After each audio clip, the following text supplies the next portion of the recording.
Birth anniversary है शेख मोहम्मद अब्दुल्ला साहब की, या जिन्हें हम प्यार से शेर कश्मीर कहते हैं। अगर आप मुझसे पूछेंगे कि आप यहाँ पे क्यों हैं, न सिर्फ मैं एक नेशनल कॉन्फ्रेंस के वर्कर की हैसियत से यहाँ पे हूँ, बल्कि एक कश्मीरी की हैसियत से यहाँ पे हूँ, उस कश्मीरी की हैसियत से जिसकी आज जिंदगी शेर कश्मीर की उन पॉलिसीज से बदल गई जो 60 साल पहले उन्होंने लाई थी।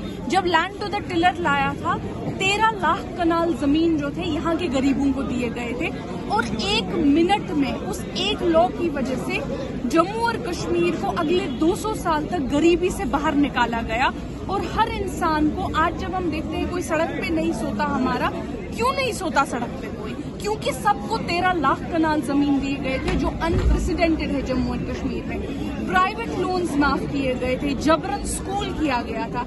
आज जब मेरे जैसी औरतें और खवातीन आप सबके सामने बोलती हैं, नेशनल कॉन्फ्रेंस की या जम्मू और कश्मीर के हकूक की नुमाइंदगी करती हैं, ये कहाँ से आया? इसीलिए आया क्योंकि हमारी नानी दादी को शेर कश्मीर ने हाथ पकड़ के स्कूल लिया था। आज हम जब आपके सामने बात करते हैं तो वहीं की उस लेगेसी से बात करते हैं। शेर कश्मीर का नया कश्मीर डॉक्यूमेंट में चाहती हूँ कि आज नौजवान जो उनकी बर्थ एनिवर्सरी पे प्रोपेगेंडा में ना फंसे। कोई क्या कह रहा है उस पे मत यकीन करें, मैं क्या कह रही हूँ उस पे भी मत यकीन करिए, लेकिन शेर कश्मीर की तारीख को पढ़ने की जरूरत है। उनका नाम आज की बीजेपी की सरकार स्कूलों से, अस्पतालों से उनके नाम की छुट्टियां क्यों मिटा रही है, ये जानने की जरूरत है। उनके जो लिखे गए नया कश्मीर डॉक्यूमेंट जो उनका था, नया कश्मीर वो तमाशा नहीं था जो आज नया कश्मीर तमाशा बन गया है। नया कश्मीर जो था ये कश्मीर और जम्मू के लोगों के हकूक की ये गुहार थी।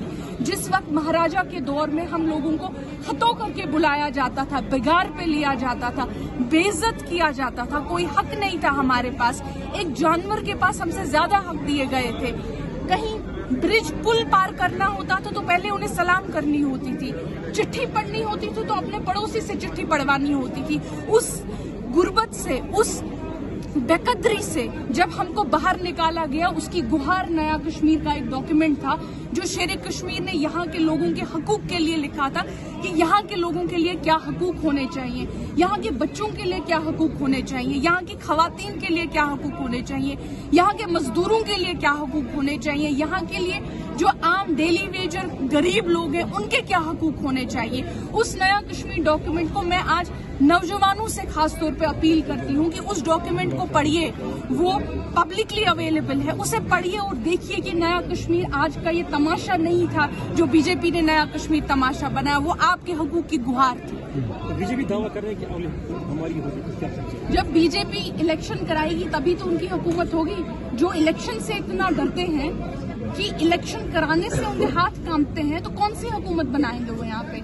अभी तो हुकूमत चला रहे हैं बिना इलेक्शन किए। तो आप ये बताइए कि हाल ही में जो इलेक्शंस बाहर हुए थे तो 3 स्टेट्स में बीजेपी ने वहाँ पे बाजी मार ली।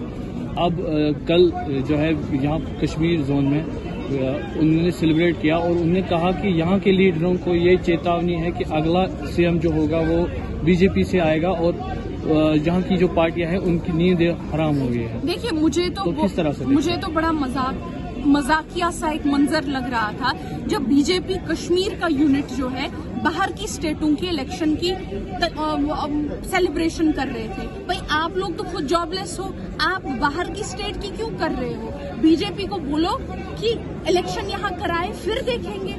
सेलिब्रेट कर रहे हैं, मध्य प्रदेश में इलेक्शन जीता, अपनी स्टेट का क्या हुआ?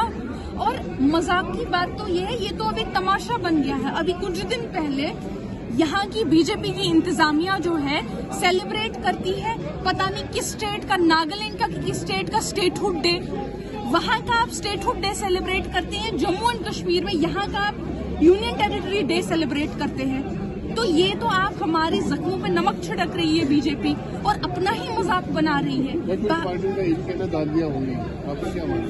आप नया इलेक्शन देखिए, जहां तक बात आती है वो जो पॉलिटिकल पार्टियों ने ऐसी बात कही है वो पॉलिटिकल पार्टियां जा सकती हैं इलेक्शन कमीशन के पास या, लेकिन सवाल बहुत सारे खड़े होते हैं। धांधली सिर्फ ईवीएम वाली नहीं होती है, धांधली ये भी होती है कि جانچ ایجنسیاں جو ہے صرف ایک پولیٹیکل پارٹی کو ٹارگٹ کریں. دھاندلی یہ بھی ہوتی ہے کہ آپ الیکٹورل بانڈ اسکیم کے ذریعے صرف ایک ہی پولیٹیکل پارٹی پیسہ اور فنڈنگ لے. دھاندلی یہ بھی ہوتی ہے جو ہم نے کل بڑے اخباروں میں پڑھا کہ کہیں نہ کہیں ڈیٹا نکالا گیا تھا بینیفیشریز کا اور گورنمنٹ بینیفیشریز کا, اور اس ڈیٹا سے الیکشن کیمپیننگ ہوئی تھی. تو اس سب پہ تو ضروری جانچ ہونی چاہیے. Thank you.